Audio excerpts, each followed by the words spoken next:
Welcome everyone to Remax INTEGRA Live.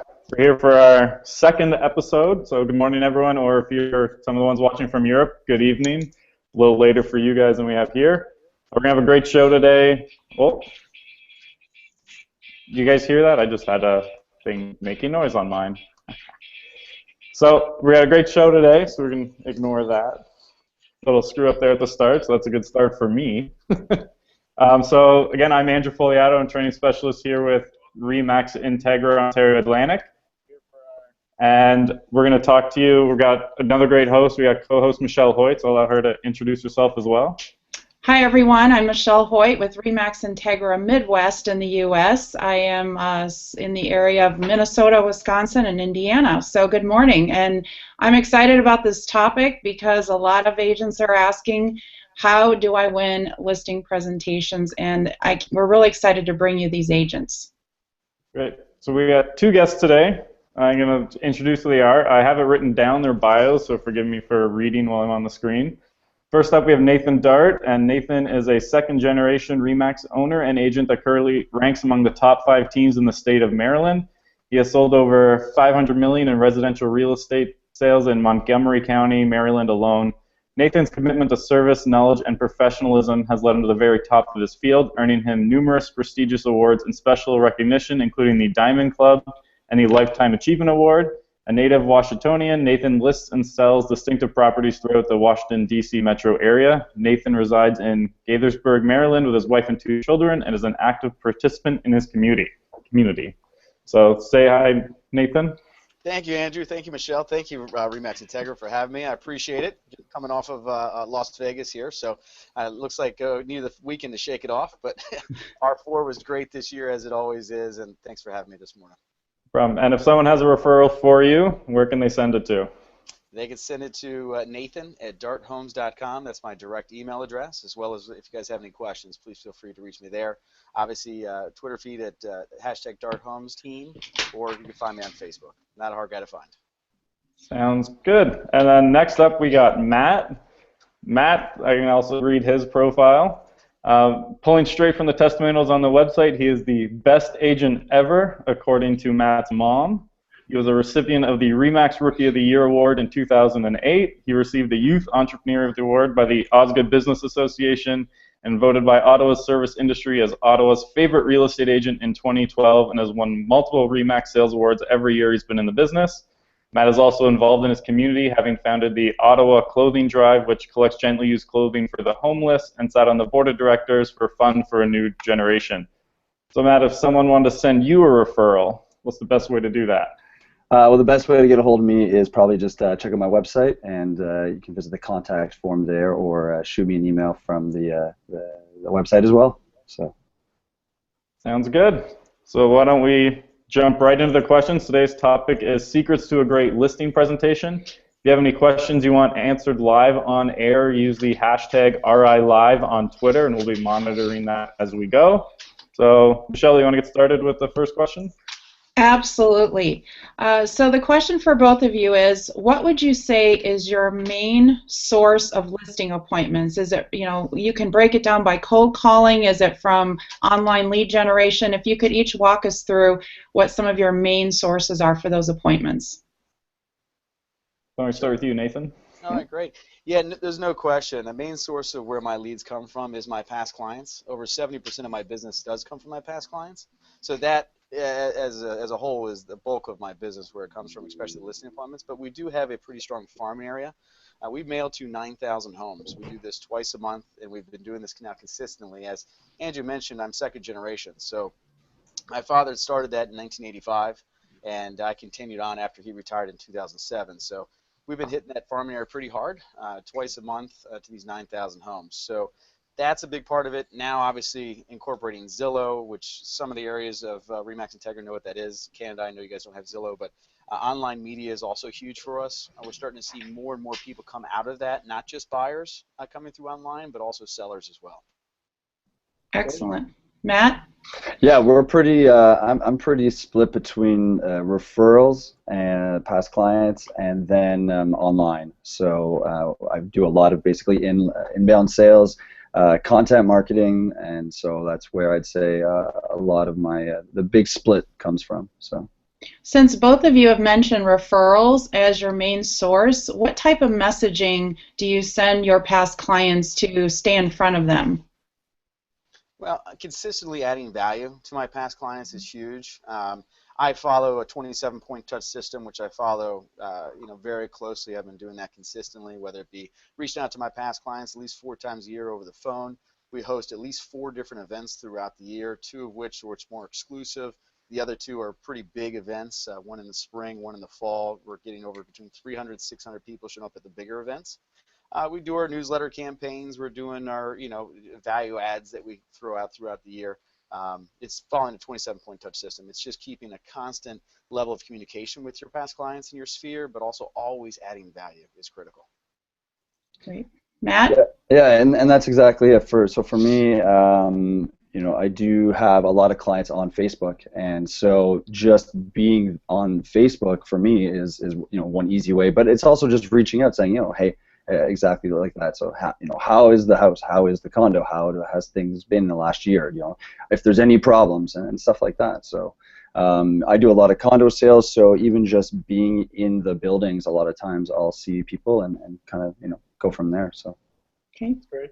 So next question: when you do get a request for a listing appointment from past clients or new leads, what questions do you ask before you will actually set an in-person meeting? So let's start with Matt this time. Yeah. So the biggest thing I'm trying to kind of figure out is, one, where they live. So typically it's going to be, if I can at least get a full name, then I can kind of do a back-end search for what their address is, and then I'm trying to get a sense of, one, do they actually own what they own, so I'm not even wasting my time.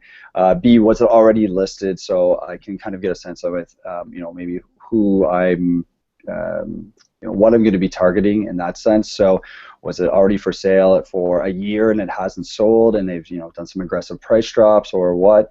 And then if not, then it's a sense of, okay, like, where do they live? What what kind of information should I be bringing, and then that sort of stuff. I don't usually try and ask too many questions ahead of time, because essentially at this point right now they're reaching out to me to meet directly, and they want to basically either get the questions answered or list and go from there. So.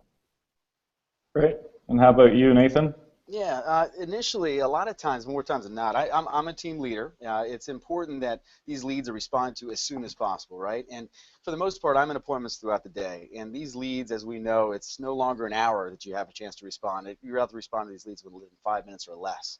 During the times that I can't be me personally responding to those leads, it's usually coming from my staff, mainly Marcy, who's reaching out, and she's that first person that they're talking to. During that time, she's looking to discover really their motivation and a lot of just kind of understanding where they're coming from. I want to know all of their contact information, right, before I actually talk to them. I need their first, last name if we don't otherwise have it, their email address, their phone numbers, all of that, which is critical.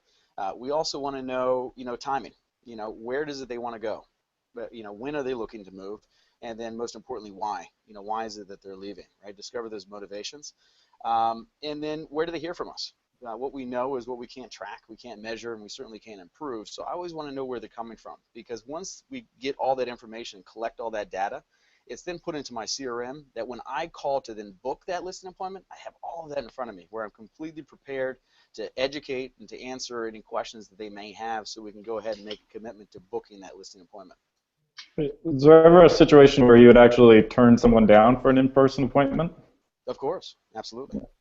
And when generally, like, how do you decide at which point do you, not set that in-person appointment? Sure, I'm very particular on how I let my process work out, because for myself personally, I have a process as part of the pre-listing, and if I don't let that process work out, it doesn't go to my advantage. We're fortunate we're converting over 94% of our listing appointments, but I believe strongly that it has a lot to do with that pre-listing process that we go through. And when I turn them down, I have clients that sometimes say, hey, Nathan, now, if it's a past client, it may be different, but if it's someone that I don't know and they say, Nathan, I'd like to meet with you tonight. No, that doesn't work for me. I let my process, I give it 3 days. I need 3 days to let it work itself out. I let them know. I said, Mr. and Mrs. Seller, I appreciate you want to meet with me tonight, but I'd be then doing you a disservice, and I'm not comfortable in doing that. So if somebody's timing is not right, it doesn't work within my schedule, I also abide by it for the most part. If I keep my appointments either at 3 o'clock or 5 o'clock, I try not to do anything after 8:30, certainly after 8 o'clock or 8:30 time frame. And if somebody's pressing me, it just really depends. But for the most part, I won't take those appointments. That's good. How about you, Matt? Similar? Yeah, I'd say it's pretty similar to that. You know, I want to make sure that it's going to be the right fit too. And then obviously you have the standard. You know, I don't want to go up against someone maybe in my office or that I'm close with, but past that, it's pretty similar. Yeah. Okay. Thank you. The next question is, it's interesting because last week at R4, the running theme, I would almost dare to say, was listing presentations, and I went to 2 or 3 different sessions with different approaches. And one of the topics that came up was the number of appointments that it would take to get an actual listing. And I've heard 2-step process. I've heard you got to go for the close on the first one. So for both of you, Matt and Nathan, what percentage of your appointments would you say that you're converting on the first appointment? Starting with you, Matt. So I heard this question and I started thinking about it, and it's becoming more and more common for me. Whereas before I wasn't pushing for it, I would let the kind of the chips fall and see how things happen. But for me now, it's pretty common that it's even if I'm going up against someone, but it's not something that I'm pushing for. I don't have a system that I walk through and that okay, now we sign. I'm not pre-qualifying them saying, all right, are you ready to sign at the listing appointment? I'm not putting that pressure on them. I'm basically just kind of doing the best that I can and going from there. So. Okay, great. Nathan? Yeah, great question. I always come prepared. First and foremost, I bring the CMA with me. I don't do a walkthrough before my actual listing appointment itself. Since I do specialize in that particular area, I don't necessarily need to do that. For the most part, I've been through a lot of the models as it was. So coming prepared with the CRM as well as the listing agreement itself, already pre-filled out, already highlighted, so I am prepared. About 80% of the time, I'm getting it signed right there in that appointment. But once again, I'm also not going to push heavy on that. If I have to come back for a second time because they need to talk about it, I'm okay with that. I mean, what I'm finding, like I said, is I'm giving and delivering so much information, so much contact to them that I ask before the listing appointment ends and before I head out, if they haven't made a decision, what are their objections to why they would not want to move forward with me? My goal is while I'm sitting there at their table to overcome whatever those objections may be. Once, even after I've exhausted that, they still want time to think about it, I don't have an objection to that. I'm perfectly comfortable with that. But what I do is I make sure I know when I will be able to follow up with them next. I'm always leaving that appointment, booking another appointment of this is when I will follow up with you, expecting that answer. Based on that, usually if they don't call me back before that actual appointment, when I'm calling, they're usually saying, Nathan, we're just going to go with you anyway. So I'm comfortable with it either way. I'm perfectly fine with it. And that's one of the biggest things that I kind of found is that, so I'm a younger agent. I'm 29 and I've been in the business for about 8 or 9 years now, and I say to them, I'm not an old school agent. I play my young card, and I kind of say I'm not like that. So I'm not walking in here saying this is the way I'm going to do my business. This is the price. I'm not walking in there like that. And so if they do want that time, then it's great, and I'm all for that. So. That's great. The next question, do you send out a package before the listing presentation for the clients or potential clients to review? And if you do, roughly speaking, what's included in that package? Let's start with Nathan. Yes, absolutely. It's critical. It's part of my pre-listing presentation. I want to be able to put myself in a position where I become their agent before, in fact, I actually am their agent. A lot of times, more times than not, they're actually deciding that I will be their agent before I ever meet with them because of what I do up front. When we do set that initial appointment, as I mentioned it, my assistant will set it up. I will call to confirm the appointment, get it set up. I will let them know that they can go ahead and expect 2 things. One is that my staff will send them a trifold brochure, which will walk them through more or less the process we're going to go through together in getting their home sold. In addition to that trifold, they'll have a questionnaire, which if they could fill that out for me, I would be obviously grateful and appreciative for that so I can help prepare for our presentation. But most importantly, for them to be keep their eyes open that and the next day they will also receive a video testimonial from my past clients. Why I send that testimonial out is so that when I meet with you in person, my objective is not to spend the entire time talking about myself, but truly that you guys can, so I can spend the time telling you how it is, and we're going to go through and make this as seamless as possible for you. But what the video does is, rather than me speaking about myself, it allows my past clients to speak on my behalf. So that's been critical. The video, I know some may have seen the video. It's a testimonial video that I put together about 2 years ago. That video is at darthomes.tv. You'll clearly see testimonial video. It's posted everywhere. It's on my website. It's on Zillow. I make sure that's fully exposed anywhere and everywhere. Once they receive that video, I also get a notification when they open the link to seeing the video, as well as the questionnaire. More times than not, I get the questionnaire back, which is awesome. But the day before the listing appointment itself, I will call them, make sure they got the trifold, make sure they got the video and watched it, as well as got me the questionnaire back. Because what I know is that when they have watched the video, my conversion continues to go up. It's an unfair advantage that I create, because I can assure you that anybody else that I'm competing against, nobody else has a video, certainly from their past clients. So the pre-listing is critical. It has to happen. It's an important part of my process. That's great tips. How about you, Matt? And that's exactly why I'm basically, right now I don't have something that I send out, because the majority of people who are calling me are coming from a website, so they've already essentially gotten familiar with who I am. They've already seen, some of the videos that I've got, or basically a lot of the blog posts, or it's coming from a referral source, so they've already got that there. But it is something that I need to implement, I'd say, because of exactly why it sounded so good when Nathan explained it. It's why I need to step that up, but not right now, I don't. So. Okay, great. Next question. In this uber competitive world of getting listings, especially certain markets here in the U.S., there's a huge inventory shortage. And a lot of agents will say to me in training class, I'm really looking for tools to help me stand out. So with regards to the question of, are they interviewing other agents, or do they either when they bring it up versus do you ask the question, could you share with us both, Matt and Nathan, what are some of the tools that you use and the ways that you overcome those objections to get them to just go with you and not interview other agents? We'll start with you, Matt. So for me, a lot of times, like Nathan, I've got a pretty high conversion rate. So for me, I'm sitting there, I'd rather know, because then I can either adjust it like so, or I can, basically prove to them that I'm better. So because I know that I'm going to, walk out of there 93% of the times with that listing. So I don't need to necessarily worry about being in competition, but that's just where I've been able to get to be now. So yeah, so for me, I do want to know, because of that, I can kind of customize things and maybe change things a little bit differently depending on who they are. But for me now, I'd rather know, but I found it doesn't necessarily matter for me at this point, but that's just me. Okay, Nathan? Yeah, I agree with Matt. Yeah, of course I want to know. Whether or not they interview another agent or not, it's not a concern of mine.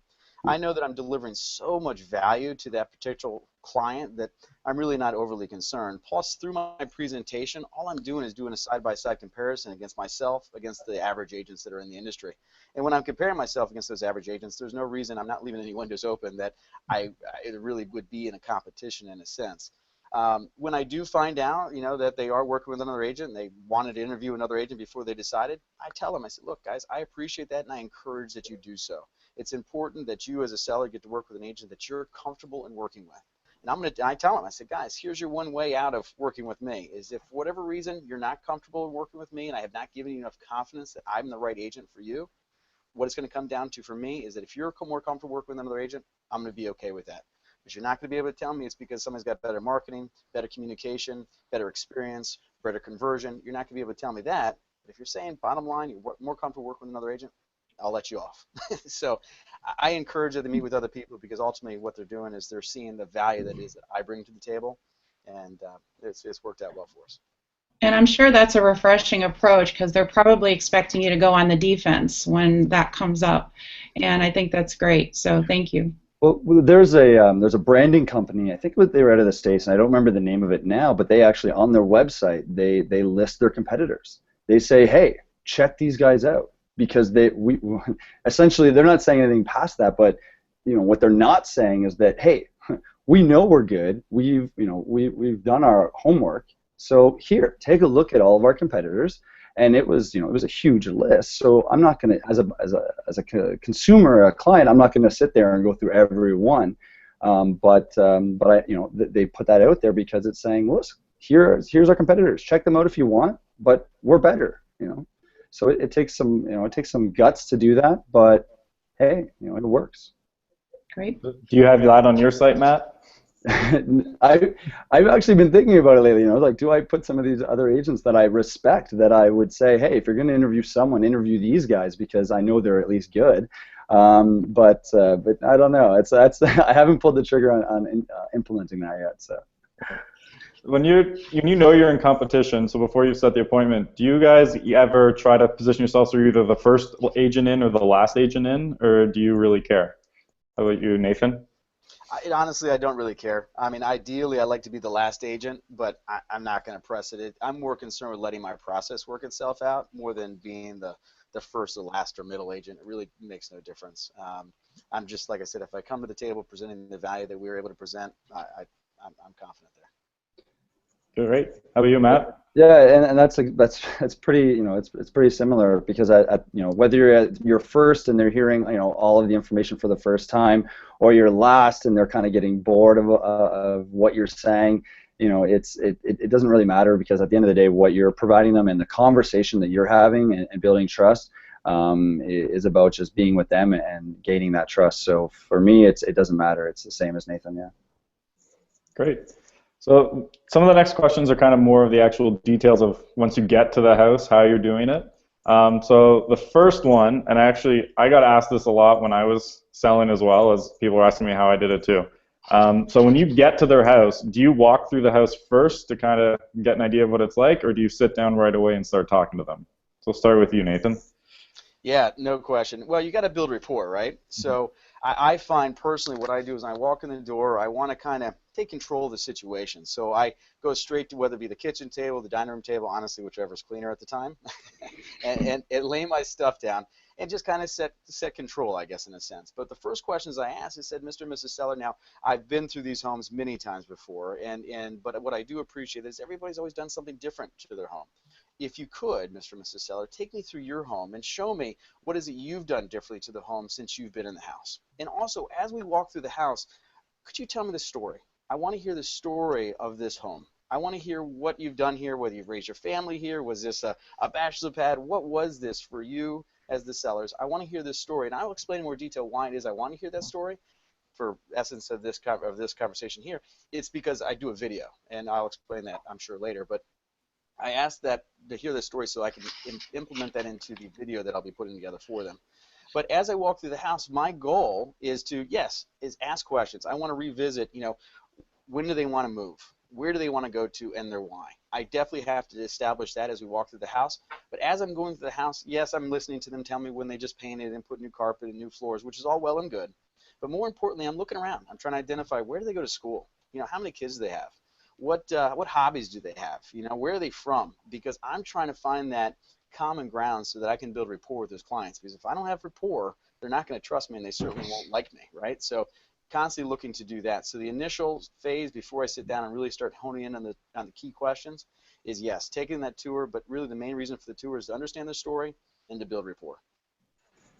Yeah, and I love that. Tell me the story. I love that. That's great. I'm definitely gonna start using that, because that's huge. I love the way you just even asked that, though. Is just say, because I'm doing the same thing. So when I get there, I usually, so there's two things actually. If I've got a comparable property that's close by, and if I've been able to book a preview on it, I'll book that so that I can take them through and say, hey, look, this is, put your buyer hat on, and this is another home that's maybe priced, a certain way, and for them to kind of see it, because I find a lot of times when we're talking about price, that's gonna help, rather than just, here's a feature, or here's a sheet from that house, and this is what it's priced at, and whatnot.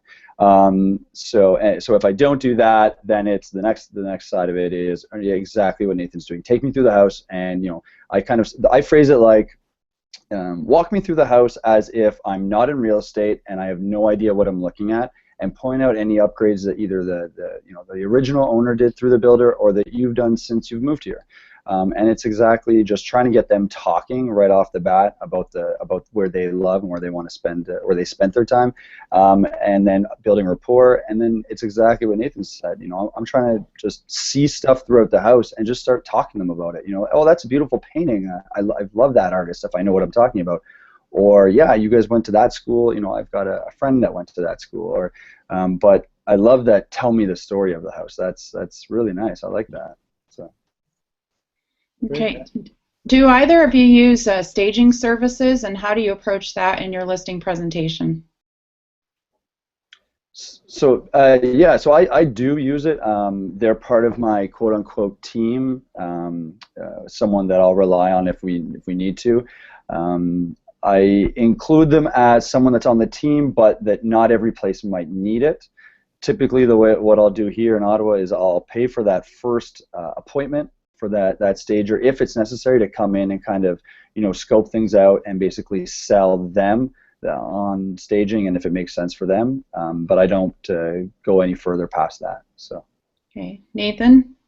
Yes, I do. What I do is I'm a little more strategic with my staging. I know for me, any listings that I am going on that exceeds 600,000, what I'm doing is I'm having my stager contact them within that 3-day period as well, for having an initial consultation done before I actually show up on the listing appointment itself.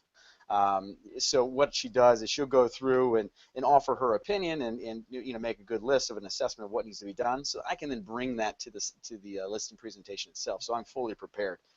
When anything exceeds 600,000, that's really when I'm doing that. So yeah, that's how we use our staging. And they can have from there they can decide how they want to use the stager.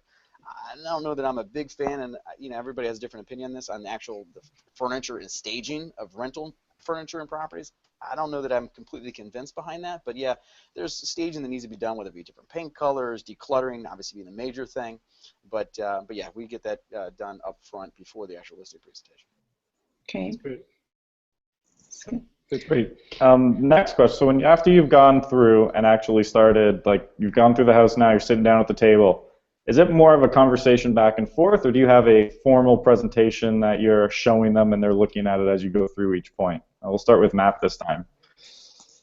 So typically, once we kind of tour the house, I kind of take them then back to the usually the kitchen table or the dining table or wherever, and I kind of so that's now when I ask them, okay, what's going on? Just chat with me about what the story is. I'm not going to try and sell you something. Just say what's going on. What's the story? You guys need to sell. What's the plan? So I can then get a better grasp of, all right, they're just looking to get some answers or whatnot. Typically, then that's when they'll say, we bought this house. We need to move by this date, and and then we're just trying to have a conversation essentially about that side of it.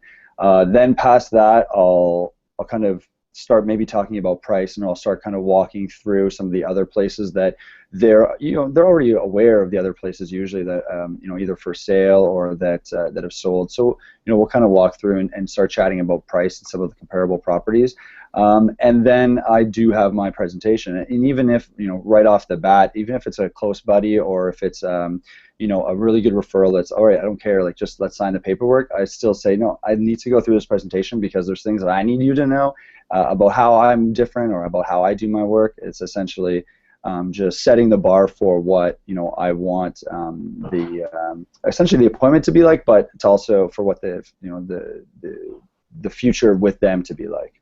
So yeah. That's great. Michelle, do you have the next question? Yeah, absolutely. So, well, along those same lines, what type of technology do you use at the actual presentation, such as an iPad, or do either of you use, like Nathan, do you use Design Center? What are some of the tools specifically that you use to put an actual presentation together? Yeah, well, actually, and to just add on to what Matt was saying, as far as the questions and what we do and how I use the technology on the presentation, it's critical that before I get started with any and showing the technology in the presentation itself, it's critical that I ask 2 other very important questions. the other question that I ask is, I sit down, and when I'm sitting down with the seller, I ask the seller, Mr. and Mrs. Seller, you know, what were you guys hoping to sell your home for in today's marketplace? Now, 50% of the time, I get the sellers come back to me and say, well, Nathan, that's why I called you here. That's what you're here for, right? And I laugh it off, and I say, yeah, I do appreciate that, but you know, in today's marketplace, you have to understand it's not me as the agent that gets to pick your price. And I'm sorry, but Mr. and Mrs. Seller, you as a seller, you don't get to pick the price. Price is going to be solely determined by what a buyer is willing to pay. And then, but sometimes they do give me the number. They say, well, you know, Nathan, we're hoping to sell it for 6. So when I know what that number is, depending on what the, you know, the true value of the property is, I know what I'm fighting against, right? So that's critical. But the third being the most important question anybody can ask on a listing presentation before you get started is, Mr. and Mrs. Seller, what are your expectations of me as your agent in the process of selling your home, right? From that and that question alone, I'm going to get everything that I need to do and everything I need to, every objection that I need to handle through my entire presentation. Once I have that, I hear them, I hear what they're saying. Mr. and Mrs. Seller, I appreciate where you're coming from. My goal is not only to meet those expectations, but ultimately to exceed them. Let me walk you through my presentation to show you how exactly it is that I will go through each and every concern that you have, and how I will fight to, you know, overcome these objections and exceed your expectations. So that's when the presentation starts. What I do is I have a Surface, but whether it's an iPad or whatever it is, it doesn't make a difference. But I have my PowerPoint presentation on that, and I take them through, and it's pre-programmed. I know exactly what I'm doing. I'm in my presentation itself. I'm overcoming every single objection that a seller could have. We know what they are. I mean, you could go on any website and they give you 20 different objections that an average seller will have. So what we did is we broke that down, look at every single objection, and we compared ourselves side by side to the average in the industry. By doing that, the presentation itself takes about 45 minutes. I'm overcoming, once again, every single objection. And at the end of the day, people say, well, Nathan, you don't have a lot of objections, because I take my team on my listing presentations as well, so I can help educate them so they can then do it, obviously, on their own. They said, Nathan, you don't have any objections. I said, well, it's because we overcame every single one of them. We've all been on these appointments enough times to know what they are. Now it's our time to say, okay, this is how we overcome them. So as far as technology on the presentation itself, it just comes down to my Surface, but it could be an iPad, it could be any type of presenter is fine. Okay, Surface. Did you hear that, Andrew? We're Mac users. There's 1 or 2 people who use the Surface, I guess. I suppose. How about you, Matt? What do you use? Yeah, so I use an iPad. We're not paperless here in Ontario yet, so not many agents are going to be using a product like that. And so for me, being younger, it's just another example of doing it. But I also wanted to make it look different, so I use Prezi. Prezi, I think it's Prezi.com, or it's Prezi. And it allows me to make it a little bit more, you know, visual rather than just, you know, flipping a page in a book or going like that. So for me, I use an iPad, and it essentially just is able to walk through all of the, you know, the objections, but also what I want to make sure I touch on and talk about. So. Okay, and since we're on technology, for you, since you're still on, Matt, how about the use of video in the actual presentation? Do you show some of your current listing videos during the process? No, I don't. One of the reasons is because this iPad is only Wi-Fi, but no, I don't show any videos during it. So. Okay, Nathan, I know you mentioned that you do some things with client testimonial video. What else do you utilize? Yeah, well, yeah, we embed. You know, Matt, this was helped us out because, yeah, I mean, you get to some listing appointments, maybe they don't have Wi-Fi, or you don't want to ask for the Wi-Fi, right? Say, can I get your password? But we embed it into our presentation, so we do and showcase our videos of our homes in our presentations itself. It's just to add more value and really add to the wow factor. So we just embed it into our presentation itself. So the only video that I'm showing actually in my presentation is that of the you know, the actual listing itself. Now that is actually where a Surface tablet helps, because you can easily embed video into a PowerPoint. So we'll give you points on that. Or you could use Keynote on an Apple, and it probably works even better. You can embed a Keynote into a PowerPoint. Either one works. Yeah. Great. All right, so topic of open houses comes up, and it's actually good timing because I saw an article online today that's saying there's no benefit to home sellers to do an open house, and it's only for real estate agents to get more clients. What do you do for open houses for your clients? What do you tell them about the open houses, and what's your general policy around them? So we'll start with Nathan.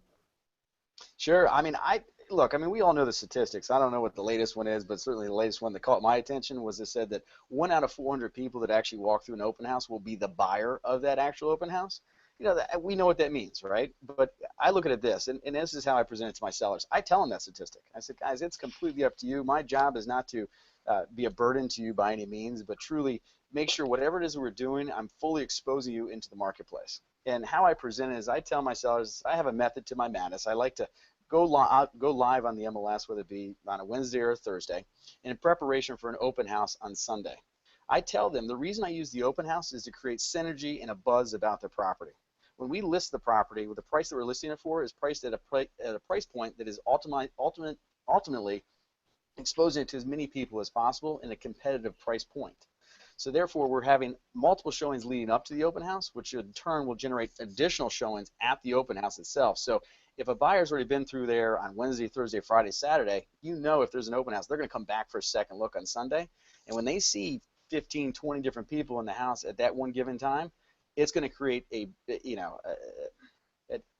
position where they're going to have to move forward on something. So generally what that creates is multiple contracts for us to be looking at with the seller, whether it be on Monday or Tuesday. So that's how I present it to the seller. So my goal is just to create a buzz and create a synergy. I'm not expecting your next door neighbor or the guy driving down the street is going to be the one to buy your house. That's not what I'm expecting. All I'm expecting is to create the synergy about your house. So that's how we capitalize on the open house themselves. But in addition to that, it's a good thing to kind of rethink how you look at open house as well. I know a lot of times you're looking for buyers, but just think of the opportunity. NAR came out with a statistic as well that said within 60 days from a property being listed in one neighborhood, it's almost a guarantee there will be another home listed in that very same neighborhood. So what is it? I think over 56% of the time, you're going to have that seller, that potential person that's going on the market in the next 60 days, walking through that open house. They're going to be looking at you to see what's your brand, how you present that home, how you selling, how you working for that potential client, because they're looking to interview you potentially for the next listing. So something to consider when looking at open houses as well. That's a great point. How about you, Matt? Yeah, so typically I kind of tell them the same quote and say, listen, you know, I don't do them because, well, so first of all, I've done a lot of them. I've done my fair share of open houses. And when I first started, I was 21 in the business. I looked like a baby, and you know, the houses that I was selling weren't pretty. You know, they didn't show very well. So right off the bat, I was like, you know, no one wanted to work with me, you know, and then no one wanted to be in that house either. So, you know, it right off the bat, it left a pretty, you know, it didn't leave the best experience. But so I started telling them, listen, like the numbers don't make sense, but I'll do them. If you want me to do them, if you think that that's what is going to help, I have no problem doing it, and I'll do it for you. But you know, don't rely on it, because the numbers and the stats show that it's not exactly what's going to help. And you know, past that, I do almost the majority of what I'm selling now is condos. So it creates a difficult scenario for open houses and condos, especially when you're dealing with condo boards and access into the building and unit. And we've found ways around it, but you know, it's essentially me just saying, listen, it doesn't make sense to do it. If you want me to do it, I've got no problem doing it, because I'll do everything that you would like me to do if it makes sense, and then go past that. So. Excellent. The next question is, we touched on this a little bit earlier about client testimonials. So let's say that a client, or perhaps a client has asked you, or a prospect has asked you for client testimonials, although I know they could find them on Google. Tell all of us how you're utilizing client testimonials, at what point in the listing presentation, before, after, as follow-up, and we can start with you, Matt. Yeah, so I don't use any in my any testimonials in my presentation. I've got testimonials like on my website, and some of them obviously are a little bit funnier, you know, from my mom and whatnot. But you know, I'm not walking in there blind most of the time. It's you know, it's either a referral or they found me through, you know, my website and content, so they're already familiar with them. I don't have to really push them any further to kind of prove them that my clients are happy. So. Okay, and as far as where you have your online reviews, could you name some of the places where you have them besides your website? Yeah, we don't really, we're not as big into some of the online review sites, I think, up in Canada as the States are. But Yelp, LinkedIn, those are, and then obviously Google, but those are Facebook. Those are the three biggest ones here, I'd say right now. I know there's a few others, but that's where I usually prefer to have my clients leave me feedback. So. Okay. Are you utilizing YouTube at all for video testimonials? Yes, we did a pretty good one a few years ago that I'm not a fan of anymore. It's yeah, I don't necessarily like it, but and that's exactly what we did, where we brought on a few clients and basically just had them tell their story and had them tell what it was like to work with me. And we're looking, we have a few things on the on the horizon right now, but that's how that works in terms of YouTube and the video side of it. So. Okay, thanks. Nathan, I know you're big on client testimonials. I'm big on it. It's extremely important. And look, I mean, don't get me wrong. It's not an easy thing to always get, right? We always struggle with that as being agents, and so did I when I was trying to get them. But now it's so important. It's become second nature. I mean, that it's worked out well. But testimonials come through the video up front in the pre-listing presentation, as far as the video, right? Then we also have in the trifold. There's more testimonials written up for my past clients. If they go into Zillow, they're flooded with testimonials on Zillow, on my website, on other different sites. It's flooded with testimonials. In the presentation itself, if they have any interest in speaking with any of my past clients, I'm more than happy. And that day, I'll give them the active sellers that I'm working with, or sellers that I just sold their house that month. Here's their name, first name, last name, cell phone number. Please feel free to give them a call. In addition to that, the presentation that I leave with them is a book that has the CMA in it. And I have it here, but it has a CMA in it, and it has all the different other materials in it that walks them through the actual presentation. You won't see on this, but in the back, it also shows more client testimonials, which is critical with their name, their property address, and their overall experience in working with us. So testimonials are huge, huge. Have to always leverage that whenever you can. Right, and one of the biggest challenges is keeping them updated, right? Because the last thing you want is to have a 5-year-old testimonial. So how often would you say that you're updating your YouTube channel and your Zillow and all your other profiles? At the end of every transaction. Okay, At the excellent. end of every transaction, we ask every single person for a client testimonial, every time. Wonderful, thanks. How many of them are actually willing to do a video that you found? On camera for you? Well, the video that a lot of people have seen and that I have on darthomes.tv, this was a professional production that we did. They were honored to do it. I mean, they were absolutely thrilled to have the opportunity to do the video, that it was very easy to even ask. I mean, they were just so happy and grateful to have the opportunity. So that meant a lot to me. Which speaks high volume about you. Right. Yeah, and I didn't have to pay too much for it. I'm just kidding. But no, yeah, they were happy to help. We don't do it after every single transaction. It's just, to me, not that it's a bad thing, because you can do it on your phone. You could do it in a lot of different ways. For me and what I do on video, I believe that strongly in my brand, and I want everything to be done professionally. And I'm probably going over the top with it, but still, it's just kind of how I like that message to be conveyed. So. But no, they're honored to do it. Certainly, if they're happy with you as an agent, there should be no reason why they would turn that down. That's great. That's good. All right. So we got a next question. So especially, there's a lot of agents out there. I know, talking about the Toronto Real Estate Board, there's 40,000 registered agents and about 87,000 deals a year. So there's a lot of competition there for the business. So when you're on there, how do you set yourself apart? What's your USP when you're talking about yourself versus the other agents that are out there? We'll start with Matt on this one. Yeah, so the biggest thing that I'm always trying to kind of reinforce, and it's, you can kind of see from kind of some of the custom signs I do from behind, but it's just that I'm not the standard real estate agent, and you can see that in the marketing of the properties that I have, whether it's just from night shots of the property, but everything that's represented from the property is done professionally. I don't take my own photos, I don't take my own videos.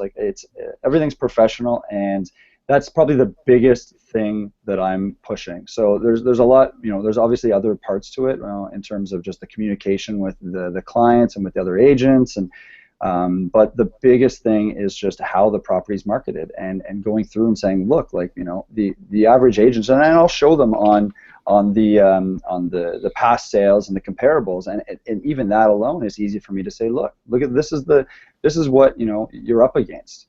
this is why I'm better. You know, look at this is so. And a lot of times they've already seen my website and they've already seen a lot of that. So it's not as in depth as I need to go, but I can still, you know, I still go through it in person with them. So.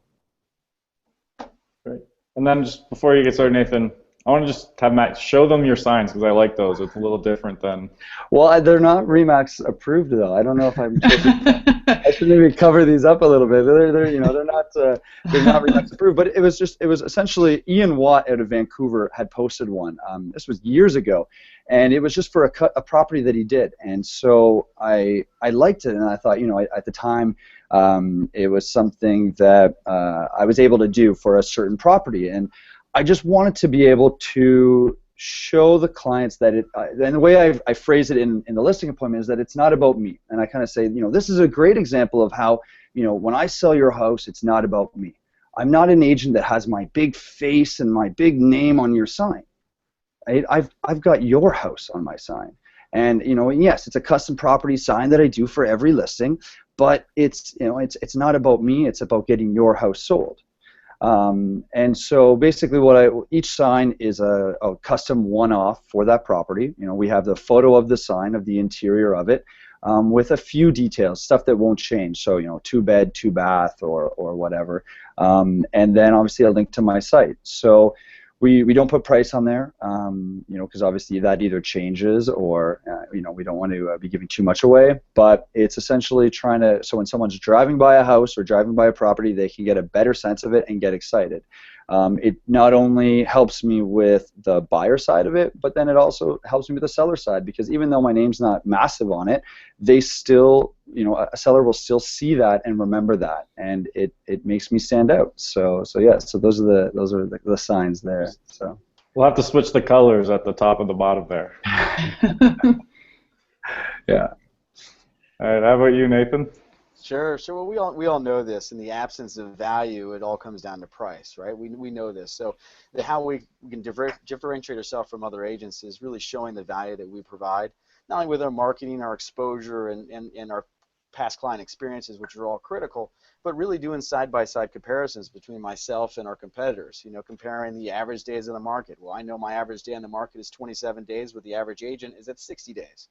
I also know that my listings are selling at 98% of list price on average, where the average agents in my areas are selling at 94% of list price. They're getting our sellers often 4% more for the price of their home, also in half amount of the time. Critical. Also letting them know that if the average agent is selling 4 houses in that particular area over the last year, my team, we did 120 transactions. Letting them know that my goal is not to try to impress them by any means, but to impress upon them how important it is to show them that I'm actively selling homes in today's marketplace, yesterday, today, and certainly will be tomorrow. So doing those side-by-side comparisons, you know, of course, on top of the fact that you're already selling your value, your exposure, your branding, your marketing, all that kind of stuff is critical, I believe. I have a question for Nathan specifically, because this applies to the U.S. One of the main questions that I get from agents is, how do I overcome Zestimates when I'm in a listing presentation? And we have to talk about this. And there may be a Zillow somewhere in Canada where you run into this too. So when it comes to third-party interference, and they bring up what Zillow says, my home's worth this, how do you handle that? Well, after laughing, I let them know. I said, you know, look, all of our sellers, buyers, our clients in today's marketplace, they have access to everything and anything and everything that's out there, right? So the clients up front think they know more than we know, right? Our goal is to overcome that, to teach them what is it they think they know, but they really don't know. That's where we show our true value, right?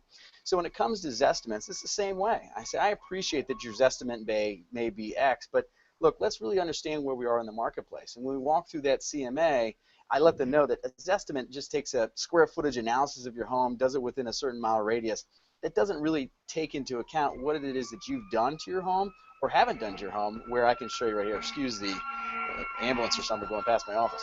But so at the core, you just have to show them really these are the comps, and this is what the market is willing to bear, and the Zestimate's not taking all of that into account. And that's exactly, you know, I'll keep going on that point where we might not have a Zestimate to be kind of up against, but we might have a rogue real estate agent who's going to go in there and say, oh yeah, your place is worth $1 million when it's really not. So we'll still have an objection like that, and that's essentially why I kind of sit there and I walk them through exactly like Nathan said, the comparables, right? And so, well, you know, he might say or this agent might say your place is worth this, but look at the sales in the building or in the area or in the neighborhood. You know, and you have to let them then realize that, hey, you know, that's not really the value of the house. So yeah. Well, excellent. Thank you. That's a really important topic for a lot of the agents. Like I like to call it third-party interference. Okay, so the next question. This is sales related. When it comes to your closing style in a listing presentation, how would each of you describe your closing process? Starting with you, Matt.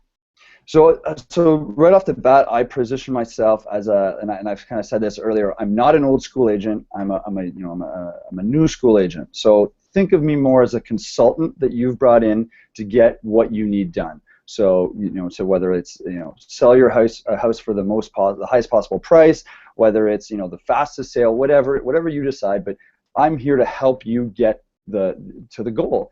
And I'm not, pushing in terms of closing to make them sign right there, but to make them fully aware and to walk them through my presentation and how I do it. But then also to make sure that they have the full awareness of who I am, how I work, and go from there. So more of a consultant rather than a salesperson, and that's how I do my business. Excellent, Nathan.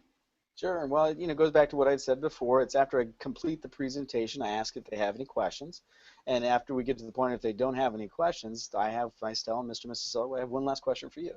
Do you have any objections to why you would not want to list with me in the listing of your home?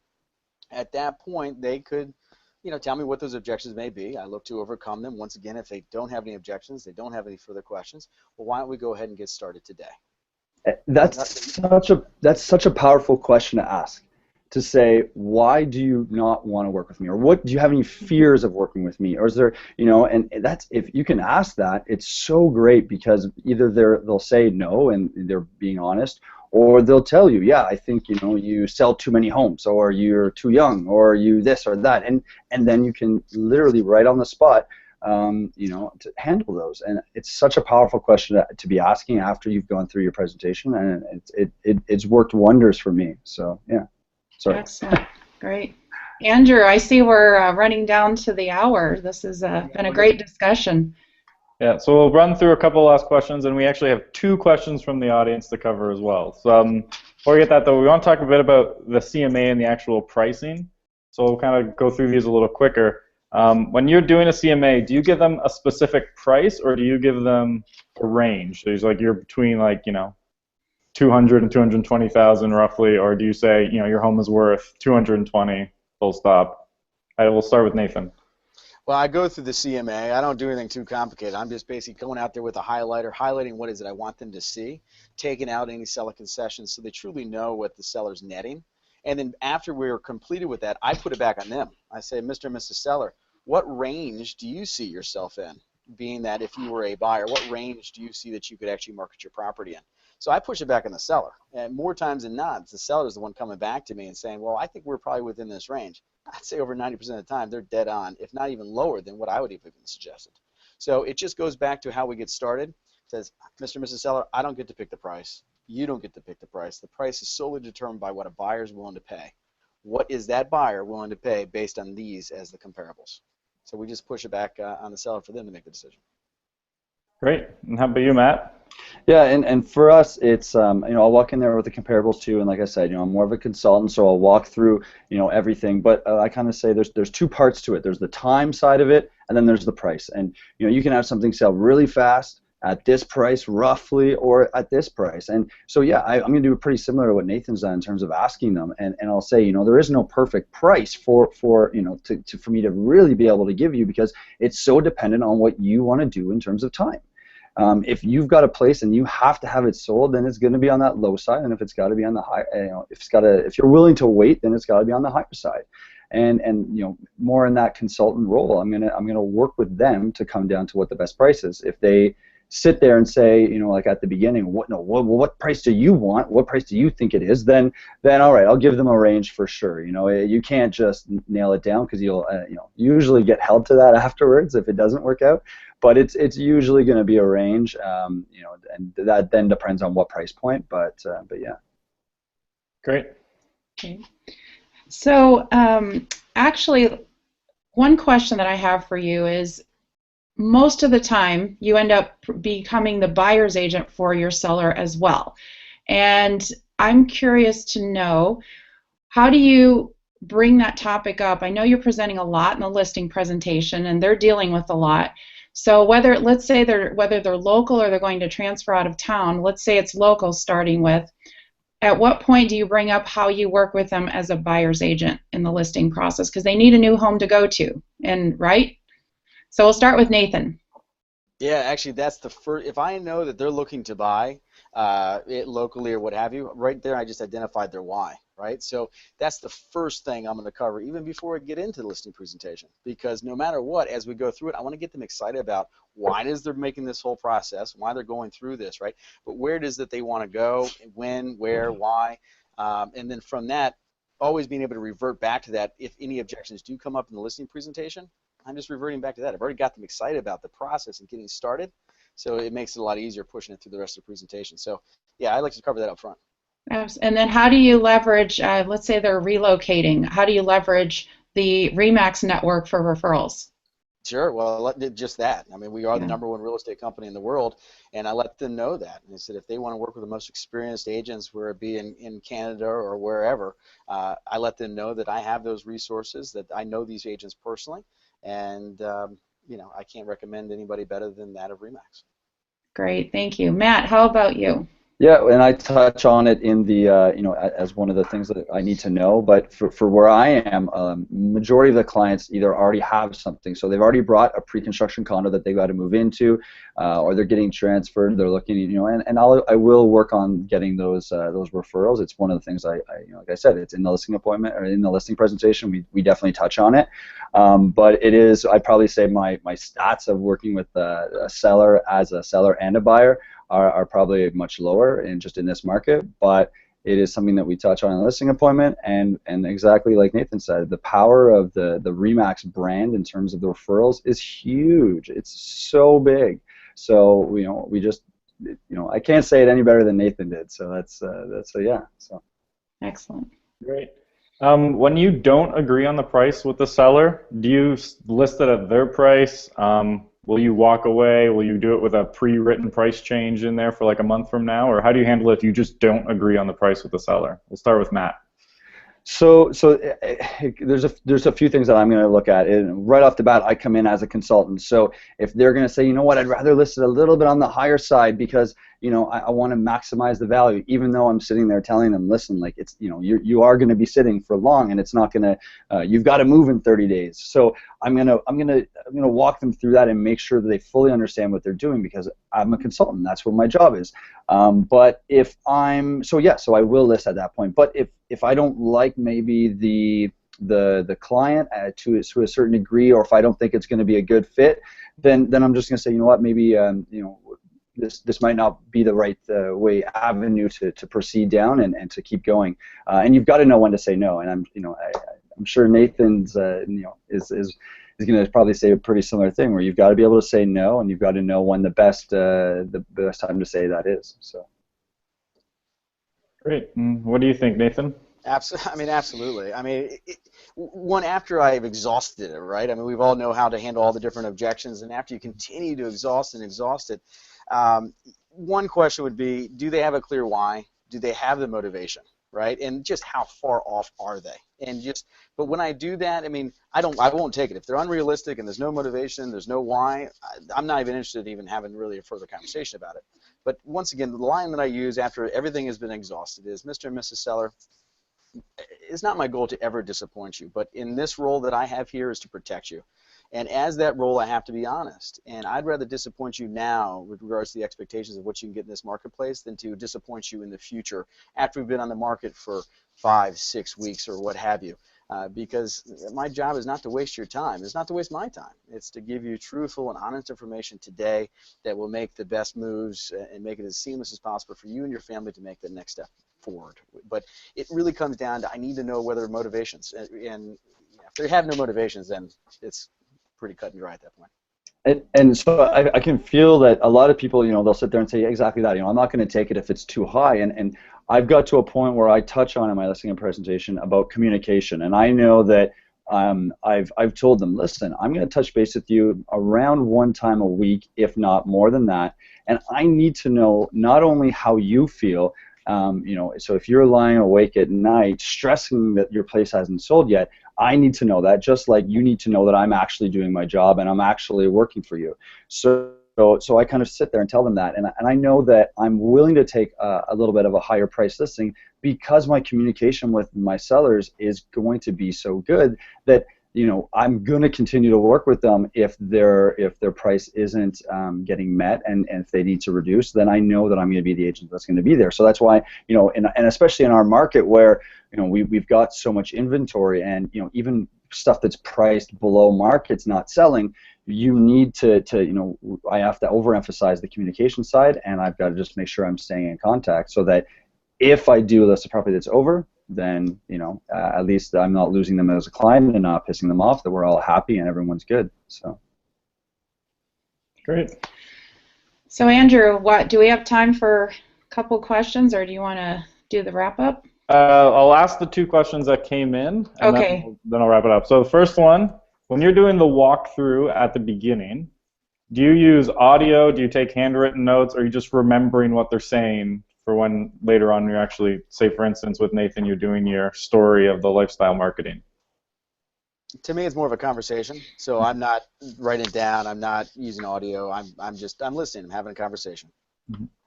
Great. And how about you, Matt? Yeah, exactly the same, right? I want to build rapport. I want to build that relationship. So exactly the same. It's just a conversation about the house.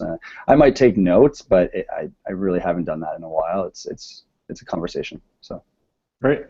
Then the other question we had is, how do you determine the length of the listing to suggest to the seller? We'll start with Matt on this one. I usually I don't have anything to worry about when I'm going in. I act like a consultant. I know that the client's going to love me, or at least I'm assuming they're going to love me. And because I've got the communication to stay in touch with them, I'm not worried about losing a listing like another agent might be. So unless it's a higher priced property that's I know is going to take 6 months or longer, I'm just going to go in with a 3-month average listing time and go from there. It's same with we have a holdover clause in ours. I'm just going to go in with a standard 60 or 90 days. And frankly, if they want to do a 60-day listing period, I've got to find out why, and then obviously there's more usually to it than that. But I'll go in with a standard 3-month or a 90-day time period, and go from there. So. Great. Now how about you, Nathan? Yeah, I do a year listing. I've never had to exercise the full year of the listing agreement, but I want them to take it seriously. So we do a year listing agreement with a penalty if they back out. Once again, never had to exercise either one of those, so it's all worked out very well, but I want them to take this contract seriously. We also tell them up front, because we outline exactly what we're going to do for them when we list the property, and what's going to be more or less the workflow of the first 10 days that they are on the market, also so that they see, within the first 10 days of them being on the market, I'm going to be investing $2,500 in their individual property alone. So when I take them through that, by me saying I want a 1-year agreement and I want a penalty if you were to bail out, they understand why, because I'm taking this job extremely seriously, and I feel like that's conveyed through that presentation. So I've never had any objection to it, and they get it. So that's what we've done, but we've never had to exercise it, nor would I hold somebody to it. Yeah. Just there to keep them honest a bit. Correct. Great. Well, that's we're kind of running out of time, so there's a few more questions, but maybe we'll take those offline. We can put them up in a blog post or something. But appreciate you guys coming and sharing your time with us today. I hope everyone watching is able to take something valuable away and you found some useful for it. If you have additional questions, you can add any of us on Facebook, and we can certainly chat with you on there and help you out as much as you want. Before I wrap up, though, Matt, if someone has a referral for you, why don't you remind them where to send it? Best thing to do is check out my website. It's got my contact page with all my my toll-free number or the my email address on there. So check that out. It's just my mattrichling.com. So it's as it's written on the bottom of the screen here, and that's the best way to do it. So. Great. And how about you, Nathan? Yeah, so the referrals for Maryland, D.C., and Virginia, obviously I'm more than happy. It'd be my pleasure to help any way that I can. You can find us at darthomes.com, so it's DARTHOMES.com. Great. Well, thank you guys very much for joining us. Stay tuned for our next episode of Remax Integra Live. It's going to be on April 13th at 11 a.m. Eastern. I'm going to be talking about the pros and cons of going paperless in your business, and for that we have Tom Watke and Donna McCauley. That episode is going to be hosted by myself and Dan Levine, who's one of our fellow trainers from the Boston region. The recording for today's episode is going to be available on both YouTube and Rise. What we're also doing now is something called Remax Integra Live Quick Tips, which will be a shorter episode, so about 15 to 20 minutes on a very specific topic. So, for instance, we already did one on Instagram. So we have an agent on who has generated a lot of business through Instagram. So we did ended up being half an hour conversation on that. Those are available exclusively to Remax Integra agents on Rise. So go to rise.remaxintegra.com if you want to see those. And stay tuned, because we're going to have more coming out throughout the month. Otherwise, thank you for tuning in, and we'll see you guys on April 13th. Thank you, Remax Integra. Thank you. Thanks for having us. Thank you.